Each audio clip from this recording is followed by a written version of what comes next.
naguudifte toote jollummaatti abbabaa kanaati naaf gootetu baay'ee narra darbaa. Henokiin uumama haaraadha, nama haaraa dhalateedha.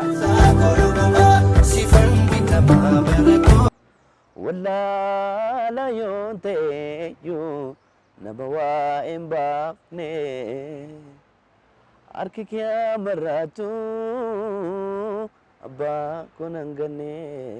Isa kanaan dura na gaafatte yoo ta'e immoo xuriin jireenya koo gahumsa magaaraa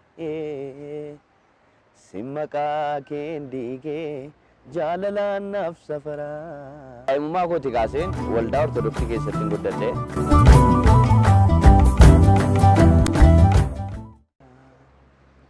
Gaarummaa kee danfee akkan cabbii baqaa galaana ta'ee yaa'ee golonnee koo dhaqaa. Maqaa kee maddeetan mana keetti foqoqaa coraa kiyyaas lafeerraa buteetan siif folloqaa. Yesus ko jedheen siin arganaa qaama koo baqadhee nafa koo ganaa. Yesus jedheen siin arganaa qaama koo baqadhee nafa koo ganaa. Bakkin itti Waaqayyoon ijoollee Waaqayyoo wajjin waaqeffadhu waldaa GCP yookiin Jesus Christ Proclaimer Church yookaan immoo waldaa labsituu Yesuus Okubaasiif galataa Yesuus yeroo sana bulchaan mootummaa naannoo Oromiyaa obbo Abbaadullaa Gammadaa turan isaan harkaa badhaasa fudhateera. Akka naannoo Oromiyaatti tokkoffaa ba'e jechuudha. Okubaasiif galataa Laman qabaa jechuun albama faarfannaa lamaa fi kilippii tokkoon qabaa.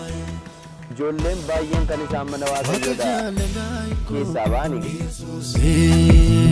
kan dhoksaa beektu michuuku Yesuus gaaffii isaan gaafatantu deebiin arganneef yeroo ta'e ni yaasofnutti waldaa kana maqaa waldaa GCP kana barumsatu jira jedhame.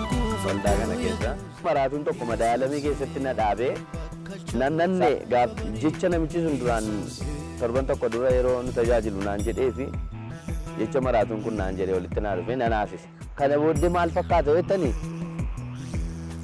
Yesuusin fakkaata. Keenya guutummaa Yesuusin qabaata.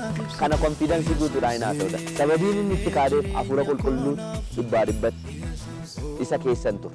Egaa hafuurichi dhufee isa keessa guute garuu akka Yesuusitti fannifamuu naaf hin ta'uudha. Gadi galagalchaa na fannisaa'e. Ansichi gadi galagalfamanii fannisamuu mini iddoo lamatti baqaqfamuudhaaf qophiidha Yesuusiif jechuudha. Jabeessitee mogolee Henook jechuun kana jiraa keessa Yesuus sirraanfatu garaan kun Yesuus